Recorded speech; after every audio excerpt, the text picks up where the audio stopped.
살펴보면은 이런 차이점들을 이제 우리가 발견을 해볼 수가 있어요. 자, 여러분 한번 잘 생각을 해보세요. 비트코인에 대해서 이제 우리가 좀 알았잖아요. 그런데 비트코인이 송금 말고 송금 이외에 다른 어떤 기능이 있습니까?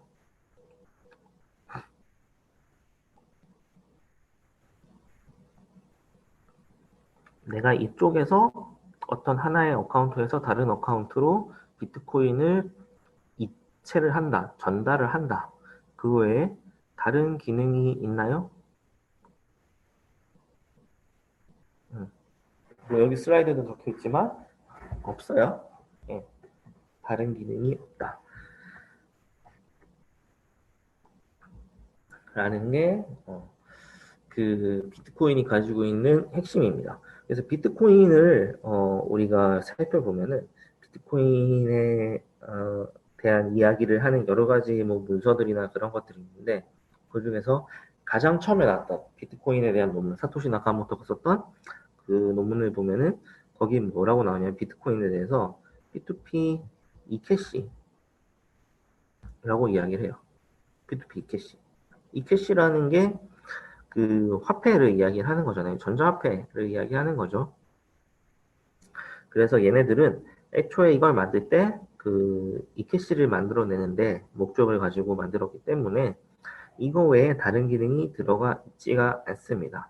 그런데 우리가 블록체인이라고 하면은 그런 것들을 생각을 하잖아요. 여러 가지 뭐 사례들을 많이 보셨겠지만 이걸 이용해서 뭐 보험을 만들 수도 있고 제가 어젠가 그젠가 보니까 또 그런 게 나더라고요. 우리나라 정부에서 이제 부동산 중개 시스템을 블록체인 기반으로 구축을 하겠다라고 이야기를 하는 것들도 있었고 그러면은 뭐 부동산이 되면은 중고차 같은 것도 당연히 가능하겠죠.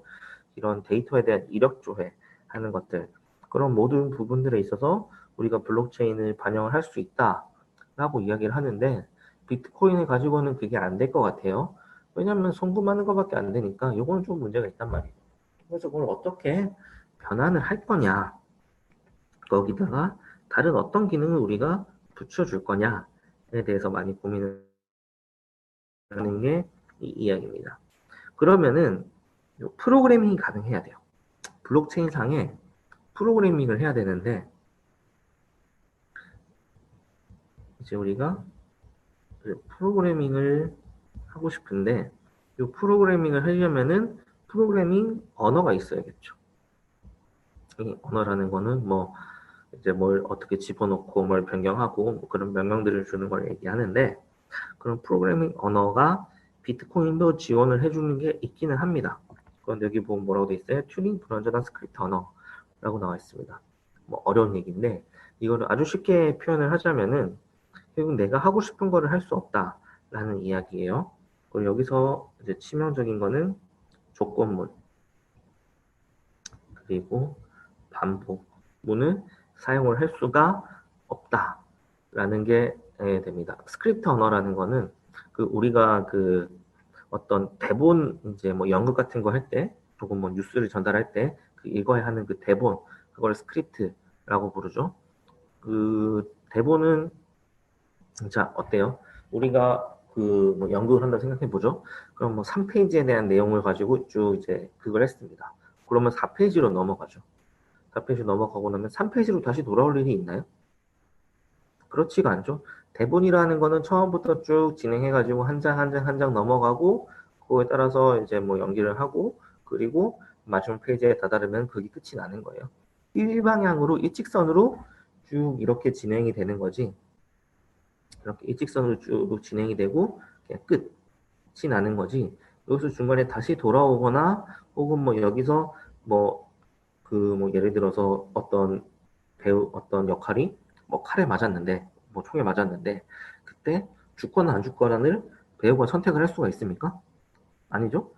이래서 뭐 얘가 뭐 죽으면 이런 스토리가 되고 뭐 안 죽으면 저런 스토리가 되고 이런 게 없잖아요. 연극이란 건 정해져 있는 그 결말을 향해서 가는 겁니다. 정해져 있는 순서를 따라서 그런 걸 스크립트 언어라고 불러요. 이걸 비트코인에 비유를 해보자면은 그냥 거래 리스트를 쭉 만드는 겁니다. 예정된 거래 목록들을 쭉 만들고 이때 이때 이때 요렇게 보내고 끝나라. 이렇게만 만들 수 있는 거죠. 은행의 자동이체 같은 거를 생각을 하시면 될 것 같아요. 내가 그 자동이체라는 걸 어떤 조건을 만들어 놓을 수는 없잖아요. 뭐 내 통장에 잔고가 뭐 500만 원 이상 있으면은 뭐 송금을 하고 500만 원 이하면은 송금을 안 하고 은행의 자동이체를 그렇게 만들 수는 없죠. 그냥 몇 날 몇 시에 그냥 어디 계좌로 얼마를 보내라 라고만 우리가 이제 반복적으로 딱 정해진 일들만 수행을 할 수가 있잖아요. 그런 것처럼 정해진 일만 수행을 하는 거, 그게 스크립트 언어인데 이렇게 해서는 우리가 프로그래밍을 할 수가 없어요. 왜 할 수가 없냐?